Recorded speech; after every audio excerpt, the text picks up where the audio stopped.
An 11-year-old girl, 11 years old, she's seen getting off her school bus. She's never seen again. She went missing in 2022. It took her parents 3 weeks to report her missing. 11-year-old Madalina Kojakari lived in Cornelius, North Carolina with her mother Diana and her stepfather Christopher. I think you pronounce his last name Palmitter. Correct me if I'm wrong. In 2014, when Madalina was only 3 years old, her biological father walked out of the picture. And that same year, her mother Diana met Christopher Palmitter on a dating website. She met the man that she would go on to marry only a few months after meeting and getting engaged, and who would become Madalina's stepfather. Diana and Madalina moved in with Christopher in 2015 into the house that he purchased for them to settle down in. By 2022, Madalina was in 6th grade at Bailey Middle School. She did have a couple friends at school, but for the most part, she was considered a pretty shy and reserved girl. Although she was friendly to everyone she met, she was a very sweet girl to be around, and teachers loved having her as their student. In November of 2022, Madalina began having a concerning amount of unexcused absences, enough to make teachers worry about her. But when Madalina never returned back after the 21st, and when they failed to get any communication from her parents whatsoever, teachers and school staff began to get a sick gut feeling that something bad had happened to that little girl. On December 12th of 2022, a school resource officers and a school counselor went out of their way to go to Madalina's house out of concern for her absence. But nobody answered the house, so they left a truancy packet at the house. A truancy packet is, from my understanding, a collection of documents that a school can use to file legal action because of a student's unexcused absences. Once Madalina's mother saw that packet was left at her house,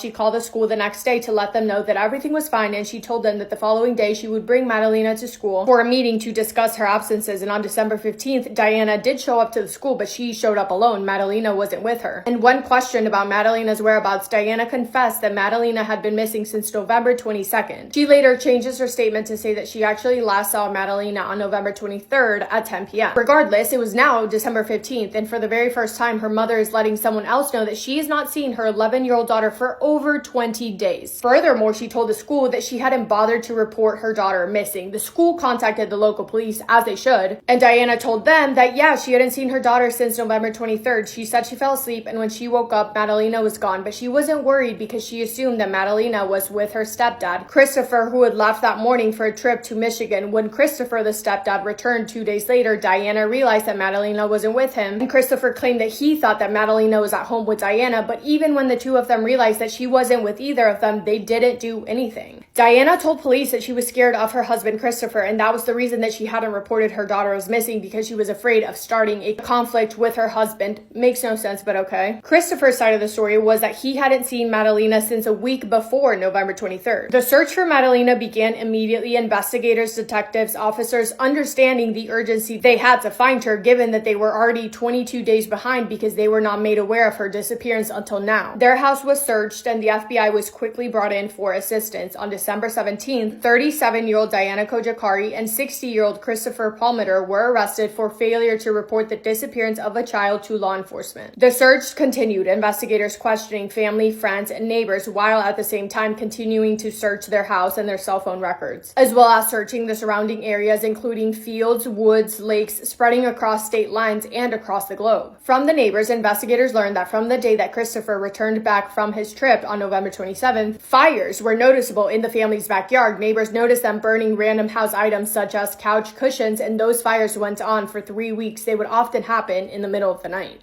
Yeah, suspicious. Sounds like something someone would do if they were trying to get rid of something or hide something. Cough, cough, evidence. Inside the house as well, investigators noticed part of a room in the house had been blocked off by plywood. Christopher claimed that he did that because he was building a separate apartment. But to me, again, it sounds like you're trying to hide something that you don't want to be found. So the fact that the house was still being searched, officers were seen carrying out boxes of evidence from inside the house, and the fact that Christopher and Diana had been arrested and remained held in custody, it really painted a picture that officers did have reason to believe that the parents were somehow involved in Madalina's disappearance, and that was confirmed when the FBI made a statement that reads, quote, "This is a serious case of a child whose parents clearly are not telling us everything they know," end quote. Investigators later discovered that the day after Diana said she last saw Madalina, so on or around November 22nd, Diana went on a road trip by herself. She stayed in North Carolina, but she drove 3 hours away. She went to a forest mountain looking area, and she took some selfies of herself while she was hiking. 3 weeks later, when the school found out that Madalena was missing, Diana went back there again. Weird to drive 3 hours to go on a hike and take the same selfie twice, and weird to not mention that to police at all. Through her phone records, they also found out that Diana had been making a lot of phone calls to a distant relative, trying to get his help to smuggle her and Madalena out of the country on the basis that she feared her husband Christopher was putting her family in danger. And in her vehicle, they found her passport, Madalena's passport, education, and medical records. So the idea that Diana was trying to escape Christopher and escape the country with Madalena to get away from Christopher might seem valid, but Diana still refuses that she has any idea of what happened to her daughter and where she could be, and the only thing that she has done really is just put the blame on Christopher. Christopher hangs on to his innocence, saying that he doesn't know anything, but obviously somebody is lying. In May of 2024, Diana pled guilty to not reporting her daughter missing back in 2022 and was facing possible deportation back to Moldova because she was from Moldova. I don't think that she had American citizenship. I think that she only got it because she was married to Christopher. Anyway, that same month, Christopher was found guilty as well, and Christopher was sentenced to 30 months of supervised probation. The following month, Christopher files for divorce, and 15 days later, on June 25th, Diana Kojakari was formally named a suspect in the disappearance of her 11-year-old daughter. Then, on September 3rd of 2024, it was confirmed that Diana left the country, and because of the divorce filings that were later revealed, police believe that she went back to her home country of Moldova and lives in an apartment there. Experts have said that with her being in a different country, it would be hard to bring more charges against her because the U.S. does not have an extradition treaty with Moldova. The most recent updates that I could find were, firstly, regarding those fires in their backyard. Well, it's been confirmed that Madalena's mattress, clothing, Halloween costume, and family photos were burned, as well as carpet from the home's upstairs spare bedroom. Another update, a search warrant issued in March revealed that Diana and Madalena's grandmother, while on a recorded jail phone call, discussed a theory that Christopher, quote, gave the girl away for money, end quote. They also mentioned a bag with money and withdrawing cash. Cornelius police, along with the FBI and state investigators, continue to this day to look for Madalena. Madalena Kojakari was last seen wearing jeans, pink, purple, and white Adidas shoes, and a white t-shirt and a jacket. The FBI described her as 4 foot, 10 inches tall, and weighing 90 pounds. This little girl has been missing for over 800 days, and there are basically no answers as far as I can tell. I will end this video with a quote from an officer that says, quote, someone is still out there that has the bit of information as to what happened to her and to where she is. I think Diana possibly has that information, end quote. That is all I have for today's video. Let me know your thoughts on it. I hope you guys are having the best day. If not, go do something to make it the best day. Make somebody happy, and I will see you in my next video. Massive kiss on the forehead to every single one of you.